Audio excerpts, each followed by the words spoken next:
I was insulted, and it is very offensive. And I think it is inappropriate for anyone to act like that. Parang gusto nilang magsisinungaling po ako, Your Honor. Parang papailan ko ng kaso. Idioto na congressman, subornation o perjury yan. He was suggesting, the mere suggestion of what he wants you to do is already a crime. Planong kasuhan ni dating Pangulong Rodrigo Duterte ng kasong subordination with perjury sina Congressman Dan Fernandez at Benny Abante. Matapos ibulgar ni Police Colonel Hector Grijaldo na ipinatawag ito upang basahin ang affidavit na inihanda ng kanilang abogado na magdidiin sa dating Pangulo. Sa ginanap na hearing sa Senado ng Blue Ribbon Committee, inamin ni Police Colonel Grijaldo na inutusan siya ng Quad Committee members sa Kamara na sina Fernandez at Abante na kumpirmahin ang sinumpaang salaysay ni Garma patungkol sa reward system ng kampanya kontra iligal na droga ng Administrasyong Duterte noon. Sabi ni Grijaldo, lubha siyang nainsulto at hindi niya maatim ang magsinungaling. Ang aligasyon na ito ay tinanggi naman ng dalawang kongresista. There must be someone to rise up to the occasion. I told her that I have the moral obligation and a call of duty to uphold as police officer. In the eyes of God and in the soul of man, I have to say this, even God was betrayed 3 times. But this time, I have to say this, I don't want to betray our beloved country, our fellow Filipinos, and to God Almighty. I don't want to discredit the men and women of the Philippine National Police, the institution where I belong. I don't want to destroy my beloved alma mater, the Philippine National Police Academy, who molded me with moral values to speak for the truth that I owe, and it's time to give it back, the honor and respect. Your Honor, allow me to read my affidavit. Great. Sige. David, Yes, Your Honor. sige, also submit a copy to us. Sige, Yes, Your Honor. Mahaba po yan? Ilang pages pa yan? Saglit lang, Your Sige, Honor. go ahead. Okay. Allow me to read, Your Honors, my affidavit. I, Police Colonel Hector U. Grijaldo, 3rd Level Officer, presently assigned at Personal Holding Administrative Unit, Camp Crame, Quezon City, after duly sworn to, under oath and in accordance with law, do hereby depose and states that I have been dedicated to public service for almost 30 years, and since I took my oath as cadet on June 1, 1995. On October 16, 2024, I was again invited as a resource person in the 9th Joint Public Hearing of Committees on Dangerous Drug, Public Order, Safety and Human Rights, and Public Accounts of the House of Representatives scheduled on October 22, 2024 at 9:30 a.m. I, together with other invited PNP personnel, attended the joint hearing in the House of Representatives. After I answered questions related to extrajudicial killings and the reward system, I was approached by a security personnel while I was seated in one of the witnesses during the hearing. The said person told me that I was summoned by Congressman Dan Fernandez. I went out of the room with the security personnel. When we were outside, he told me to go to the left corridor and proceed straight to the end room. While walking, I saw other witnesses who were standing in the corridor, including my classmate Major Fortaleza, and Captain Anova, who was wearing a PNP uniform, and the latter acknowledged me by saluting. When I entered the room, I saw two lawyers of Police Colonel Garma standing inside the room. One of the lawyers approached me and then asked me what we are going to talk about. I said, I do not know. After a while, Kong Dan Fernandez entered the room and he asked me to sit beside him on his right side. And then Kong Abante entered the room, sat far end of the chair on the right. One of the lawyers of Police Karma stood near at my back. Kong Dan Fernandez put the paper he was holding on the table and told me, ito ang sasabihin mong statement na ito, while pointing on the paragraph on the paper. Ito ang supplemental affidavit ni Colonel Garma. Sabihin mo, alam mo ang reward system. I-confirm mo lang. Kong Dan told me to read the said affidavit. However, I asked the copy of affidavit he was showing to me to read it. He did not give it to me. The lawyer of Police Colonel Garma said, ikaw lang ang pwedeng magsabi niyan, sabi ni Colonel Garma. I was puzzled and I asked myself, why me? I respectfully told him that I cannot confirm. They are saying as I have not read the affidavit. We went silent for a while. And then Kong Dan Fernandez said, while holding the affidavit, saan ka pwede? Dito, noong 1999, about DDS, alam mo to, pulis ka na sa Davao nito. I politely told him that I was not still with the PNP because I was working with the Bureau of Jail Management and Penology in 1999 that time. After some time, Kong Abante asked me how many years do still I have with the PNP. I answered, I still have 4 years before my retirement. Then he made a remark, pwede ka pang maging general. I humbly responded to him, masaya na ako sa ranggo ko, sir. Pagkatapos nito, sir, uuwi na lang ako. At magtatanim na lang ako ng kamote sa amin.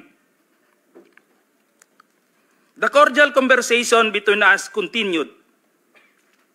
And I felt that they wanted me to convince me to do what they wanted me to do.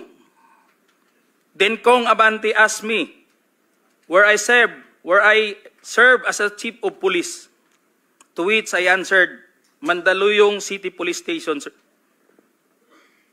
Kong Abante then persuaded me by saying, ikaw naman, Colonel, ganito na lang. Alangan namang walang insidente o pangyayari sa panahon na yon. I answered, and I served as a COP in Mandaluyong during the COVID-19 pandemic, and there were less crime committed. And we did not receive any reward from anyone. I added that we only received funds, additional MOA or support fund, from the Peace and Order Fund of the LGU. I then respectfully told Kong Dan Fernandez that anybody can debunk my statement if I confirm the testimony of Colonel Garma about the DDS in 1999, since I was not a member of PNP at the time. And I have no personal knowledge as to the reward system. Additionally, I said, the work of the policeman are noble and requires great sacrifice, even without the reward or award. It is our moral obligation and a call of duty to serve our country and people. Then Kong Dan asked me Si Colonel Garma, anong masabi mo sa kanya sa Barayuga? I politely told him I cannot comment on the case. When I respectfully answered him, Sir, mahirap yan.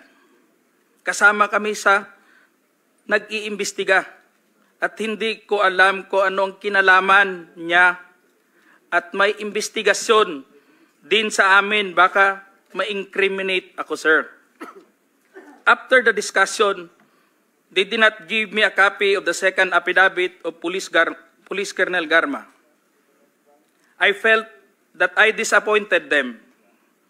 Kong Dan Fernandez and Kong Abante left the room, while I and the two lawyers of Police Colonel Garma stayed in the room for a while. I presume that they are about to present the second affidavit of Police Colonel Garma. I asked the two lawyers of Police Colonel Garma why they have chosen me. They did not answer me and just stared at me. And that I went back to the hearing room. When I went back to the hearing room, I immediately called the attention of Police Colonel Lito Patay, who were sitting behind the witness table. We proceeded at the back of the lobby area when they suspended the hearing. I confided and discussed to him what happened in the room with Kong Dan Fernandez and Kong Abante and the two lawyers of Police Colonel Garma. That's all, Mr. Chair. Thank you, Colonel Grijaldo. What motivated you to speak before this committee?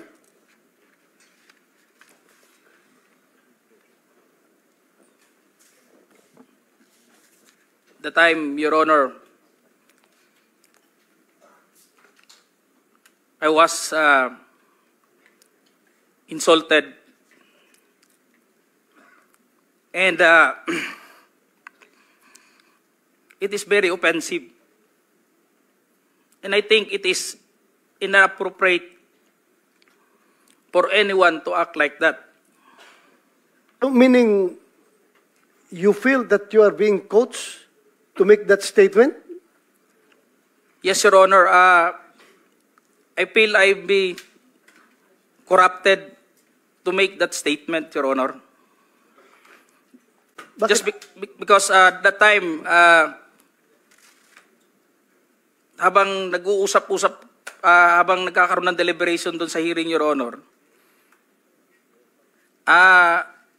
hindi ko alam kung may present nila si Colonel Garma that time, Your Honor, na mag-aano ng second supplemental, ay yung supplemental affidavit niya. So do you feel harassed? Did you feel harassed? It's an harassment and very offensive, Your Honor, and uncalled for anybody. That time, I was wearing my uniform You're wearing your as uniform police officer. and you are being told to lie. Parang Am I correct? gusto nilang magsisinungaling po ako, Your Honor. So, Colonel Grijaldo, I would like to thank you for your courage. I'm sure maraming police ngayon nanonood. And if you have observed, mabuti na nagsalita ka. Dahil if you have observed, the way they are treating policemen in the Quadcom, it's very hard. I feel them. I feel them. Because naging police din ako. Kapag sasabihan ka lang, answer yes or no. You can only answer yes or no. You're not allowed to explain yourself. So, para bang you are being deprived. You are being deprived of your right to explain yourself. Kaya lalong-lalo na kapag ikaw itinuturuan na itong sasabihin mo, itong paragraph sasabihin mo, o dito, pwede ka ba dito?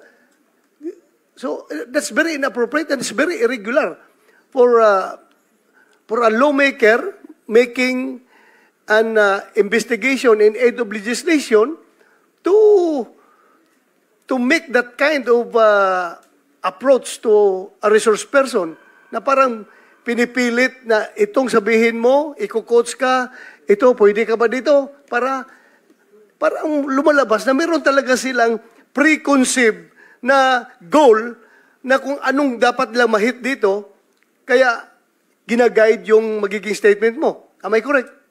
Yes, Your Honor. So ngayon, Mr. Chairman, kung nakikinig yun ang Philippine National Police, lalong-lalo na yung liderato ng Philippine National Police, I don't know what's his reaction with the statement of Grijaldo, because Colonel Grijaldo is just, I congratulate him for being so courageous enough to speak up for the truth in behalf of all the policemen na parang winawalang hiya sa mga tao na dapat hindi magwalang hiya sa inyo. Ay, kung nakikinig yun ang Chief PNP, I hope this is your person, this is your man. Dapat dipinsahan ninyo ito. Huwag ninyo itong ilagay sa litsunan. Huwag nyo ilitsun itong tao na ito. Because he's standing for the PNP. Na dapat hindi ganun ang treatment ng mga resource person pagdating sa investigation. Kasi parang ang baba ng tingin sa inyo, ng nag-iimbestiga sa inyo. Yun lang ang nakikita ko. Masyadong mababa. That's all, Mr. Chairman. Thank you, Congratulations. And we'd like to thank you for standing up. Your time has also expired. But sige, the long and short of it, yung may maikling kwento, kasi hindi ko naman napanood buong Quadcom, kayo ba ay tumistigo sa Quadcom din, finally? Nagsalita rin kayo ron? Yes, sir. We were already at the... Nag-affidavit ka doon? Nagsabit ka Wala po kaming in-affidavit ko just sa... so, ilang tanong lang ang sinagot mo doon? Ilang tanong? Tungkol saan? Anong topic? The last time that I was asked by Congressman Paduano, it's all about the operation sa Oron, Your Honor. Oron? Sa Oron, One particular operation? Yeah. Sa first appearance mo? Second appearance mo? Anong Your topic? Honor, the first appearance on September 27, it's all about about EGK that time, Your Honor. Sige, basta wala kang affidavit, so makikita Your na Honor. natin. Okay, so my colleagues, the President is getting tired. So kung meron tayong questions for the address to the former President, tanungin na lang natin. Sir, okay ka lang, sir? Sir, I'm good until 4 o'clock. Yeah, I know. 5 na, sir. 5 na. Totoo, sir. 4 a.m. 4 a.m. He's referring to 4 a.m. Hindi ako nagpapatawa. Yes, I know that, Mr. President. Mr. Chairman, Okay, so- just to clarify, and I hope I didn't miss anything. When Colonel Grijaldo made mention about him being asked to lie and being asked to be influenced by a legislator, he is by himself, Mr. President. Can you answer the There's question? no one in the room who can Witness. actually... Sino daw naka-witness ng exchange Is na there yon? anyone, sir? At present the time, the two lawyers of Colonel Garma, they were on the right side of at the back that time, Your Honor, because it was discussed in the table on this place, and it was shown to them also. It can be seen by the two lawyers, because we are only 5 in the room, Your Honor. And seen and heard Yes, Your Honor. the words that you uttered a while ago. Just because one of the lawyer reacted when I refused to confirm the statement, because the holdings of this paper, Your Honor, like this, it was on the second page, and I've seen some notes or names, and my name was indicated in that statement. So when I rejected, or I don't want to say rejected, parang nag-explain na ako na hindi ko kayang i-confirm yung statement na yun. And what was the sabi niya, reaction again? The reaction of the lawyer said, hindi na rin sila umimik, Your Honor. Kasi yun lang naman gusto nila na mag-collaborate do sa statement na pinabit ni Colonel Garma. thank you, Mr. Okay, Chair. so can we now entertain questions directed to the former President? Ano, sir? You're right. Wait a minute. Yes, Mr. sir. President raising his hand. Yes, sir. Thank you for giving me the time. I'd like to ask the Colonel, sino yung idiot na superior mo? What is the question, sir? Who is the superior of... Yes, the one who Alam mo, ano ang ginawa nung ulol na yon? Subornation of perjury. That is a crime. Tingnan mo sa revised penal code. Subornation. Sige po, I think you already stated it, kay Colonel Grijaldo. Nasagot na po niya, Mr. President, nasa testimony na po niya. Sige po, can we now proceed?